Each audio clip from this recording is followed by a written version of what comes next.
এই বাঘা কিন্তু ভীষণ জ্বালিয়ে খায় আমাকে। এই প্যাকেটটা কিনে নিতে হয়েছে, বুঝলো তো?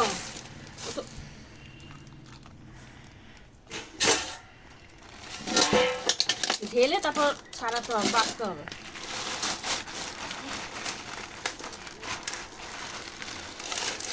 এইরকম ভাবে নিই, নাহলে আমুদে মাছ নিয়ে এসছি একটু।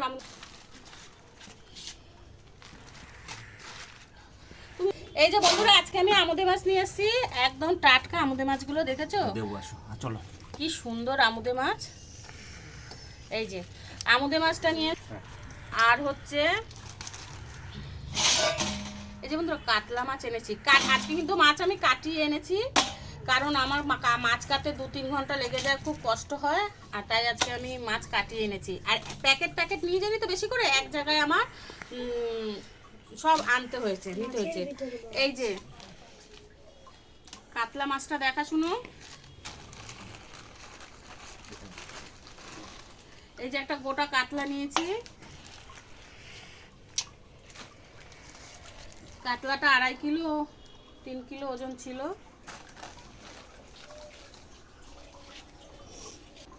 বন্ধুরা শাটিং মাছ নিয়ে এসেছি।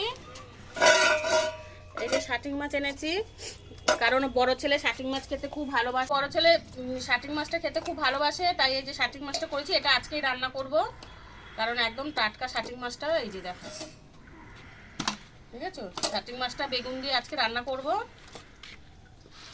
আর এনেছি এই যে ভেটকির কাঁটা। এই যে দেখো বন্ধুরা, ভেটকির কাঁটা এনেছি। আর এই যে কাতলা মাছটা এনেছি তো না,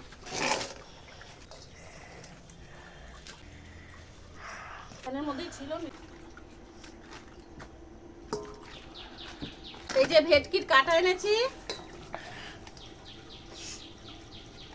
এটার মধ্যেও ভেটকির কাঁটা করলাম না, এটার মধ্যেও ভেটকির কাঁটা আছে।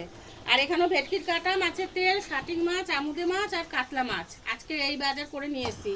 ঠিক আছে বন্ধুরা, টাটা। আমার এইগুলো বাঁচতে হবে এখন।